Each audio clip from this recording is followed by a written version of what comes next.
దేవునికి స్తోత్రం. ప్రియమైన సహోదర సహోదరులకు శుభాభివందనములు. ఈరోజు దేని వాగ్దానము కీర్తనలు 20:7. యెహోవా నీ కృపను బట్టి నీ దయచొప్పున నన్ను జ్ఞాపకములో ఉంచుకొనుము. చూడండి, దేవుని యొక్క వాక్యంలో చూసినట్టయితే ప్రవక్త అయినటువంటి యెషయా గారు, యెహోవా జ్ఞాపకర్తలారా మీరు విశ్రమింపకుడి అన్న రీతిగా ప్రభుయేసు రక్తంలో కడగబడినటువంటి వారందరూ కూడా ప్రార్థించట విషయంలో, అలాగే దేవుని పేరట చేసే ధర్మకార్యాల విషయంలో ఎంత మాత్రము కూడా విశ్రమింపకుండా ఆ కార్యములను చేయువారిగానే ఉండాలి. అందుకే దావీదు మహారాజు అంటూ ఉన్నాడు, యెహోవా నీ కృపను బట్టి నీ దయచొప్పున నన్ను జ్ఞాపకములో ఉంచుకొనుము అన్నాడు. అయితే మీరు చేసే ప్రతి ఒక్క ప్రార్థన, మీ ప్రభు పేరట మీరు చేసే ప్రతి ధర్మ కార్యములు ప్రతి ఒక్కటి కూడా ఆయన యొక్క సన్నిధిలోనికి చేర్చబడుతూ ఉన్నాయి. వాటిని ఆయన అంగీకరించి వాటిని జ్ఞాపకములో ఉంచుకునే వారుగా ఉన్నారు. కనుక దేవుని యొక్క లేఖనాల్లో మనము అనేక రీతిలుగా భక్తుల విషయంలో దేవుడు వారిని జ్ఞాపకం చేసుకొని, దేవుడు చేసిన వాగ్దానాలు, నిబంధనలు ఆయన జ్ఞాపకం చేసుకొని జరిగించిన విధానాన్ని మనం చూస్తూ ఉంటాం.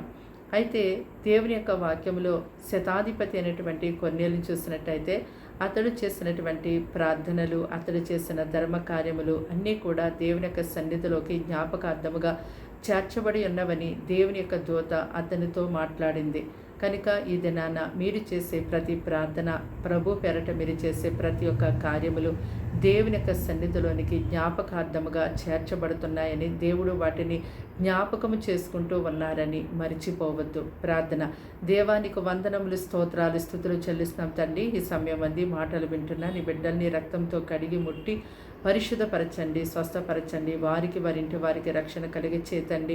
వారి గృహంలో, వారి కుటుంబాల్లో వారిని ఏదైతే సాతాను అయ్యా తండ్రి శోధన వెంబడిస్తూ ఉందో ఆ యొక్క శోధనని ఇప్పుడే వారిని, వారి కుటుంబాన్ని, వారి సమస్తాన్ని విడిచి వెళ్ళిపోమ్మని యేసునామములో ఆజ్ఞాపిస్తూ ఉన్నాము తండ్రి.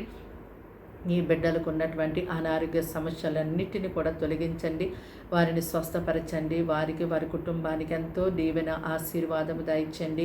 అయ్యా వారి యొక్క సమస్త విషయాల్లో నీ బలమైన హస్తము చాపి వారిని ఆశీర్వదించమని ప్రార్థిస్తున్నాను. నీ బిడ్డలు నాయన నీ వైపు తిరిగి ఏదైతే ప్రార్థిస్తున్నారో ప్రార్థనకి జవాబు దయచేయండి.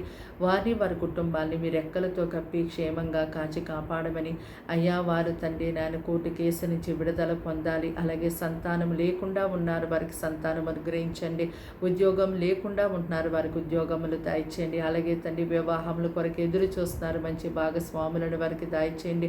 అలాగే ప్రతి ఒక్క విషయమందు, ఇల్లు కట్టుకునే విషయంలో ప్రతి ఒక్క విషయమందు కూడా వారికి నీ సహాయం ఎంతగానో దయచేయమని, ఈ దినమంతా కీడు శోధనాపాలని తప్పించి పరలోక పరిశుద్ధమైనటువంటి కాపుదలని ప్రజలకు మెండుగా దయచేయమని, నీ యందు గొప్ప విశ్వాసం, నమ్మకం, విధేయత వారికి, వారి కుటుంబానికి ఎల్లప్పుడూ దయచేయమని యేసుక్రీస్తు నామంలో ఈ ప్రార్థన సమర్పించి వేడుకుంటున్నాము తండ్రి.